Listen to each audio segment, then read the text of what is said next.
Hola, bienvenidos a la segunda presentación sobre lenguaje y cerebro.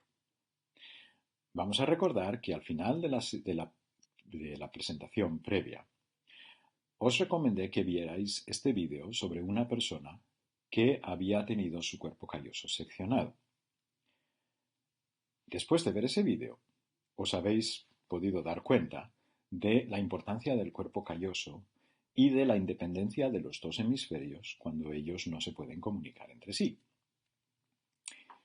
En el caso del lenguaje, hemos visto que el paciente puede decir las palabras que ve por su ojo derecho. Recordemos, las palabras que ve por su ojo derecho van al hemisferio izquierdo. Pero cuando el paciente ve una palabra con su ojo izquierdo, entonces no puede decir esa palabra.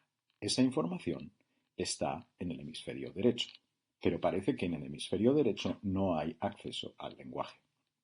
Por lo tanto, esto nos dice que las partes principales de la facultad del lenguaje deben estar en el hemisferio izquierdo del cerebro.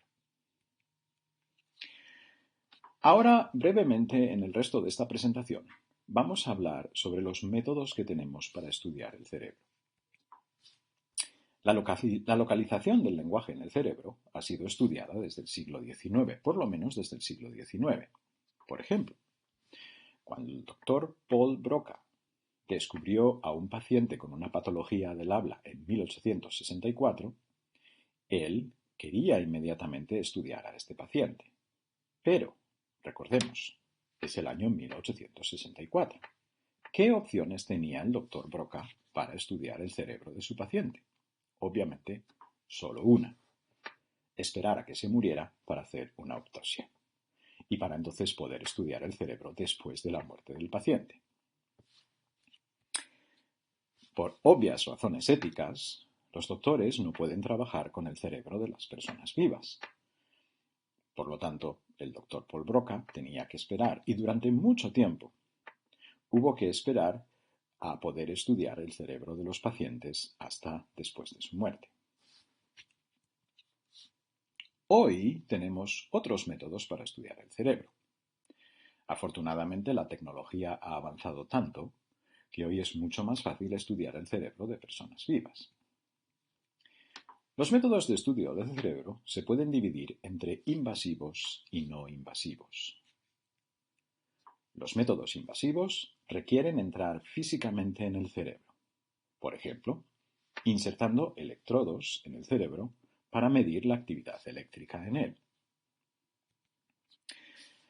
Pero obviamente las oportunidades para hacer este tipo de estudios invasivos son muy pocas, son infrecuentes y requieren permisos especiales. Por ejemplo, si una persona va a tener una cirugía en su cerebro por otra razón, por ejemplo, para quitar un tumor, en ese caso puede haber investigadores que pidan permiso al paciente para poder hacer un experimento con su cerebro entrando físicamente en él. Pero como hemos dicho, estas oportunidades son muy pocas y no todos los pacientes están de acuerdo en participar en estos estudios. Afortunadamente tenemos hoy muchos métodos que no son invasivos y que nos permiten estudiar el cerebro desde fuera sin tener que entrar físicamente en él. Por ejemplo, las resonancias magnéticas. Son una manera de estudiar los campos magnéticos generados por la actividad en el cerebro.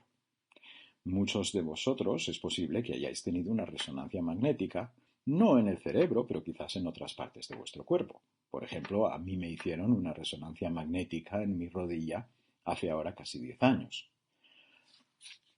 Es relativamente incómodo tener que estar tumbado y quieto en una máquina durante, en mi caso creo que fueron entre 20 minutos y media hora, pero tampoco tuvieron que entrar físicamente dentro de la rodilla. Así que, en cierto modo, es una manera cómoda de estudiar el cerebro para el paciente.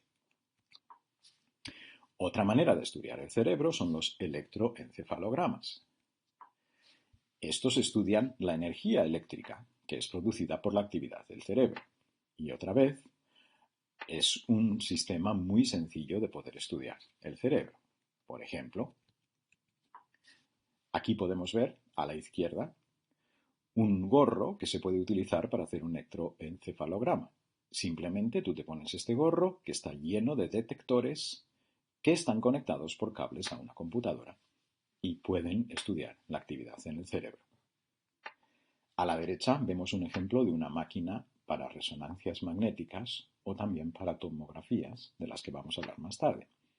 Y como vemos, lo único que tienes que hacer es tumbarte en esta máquina y estar quieto. La tercera manera que tenemos para estudiar el cerebro es la tomografía asistida por computadora, o TAC. Y en este caso, lo que se estudia en el cerebro es el flujo de sangre a las diferentes áreas donde ocurre la actividad. Para hacer esto, se inyecta a la persona una cierta sustancia cuyo movimiento dentro del cerebro puede ser detectado por una máquina similar a la de las resonancias magnéticas. Afortunadamente, con todos estos métodos hoy, estudiar el cerebro es muchísimo más fácil y esto está permitiendo que la neurolingüística y en general todas las ciencias neurológicas estén avanzando a gran velocidad en nuestro conocimiento de cómo funciona el cerebro y de las diferentes funciones que ocurren en distintas áreas del mismo. Bien. En eLearning hay un handout que está disponible que tiene 4 ejemplos de discapacidades en el cerebro. Para ilustrar el tema de la modularidad del cerebro, lo que tenemos que hacer es ver si estas 4 discapacidades afectan al lenguaje o no. Las 4 discapacidades que he escogido son la afasia de Broca, el síndrome de Williams, la espina bífida y la afasia de Wernicke.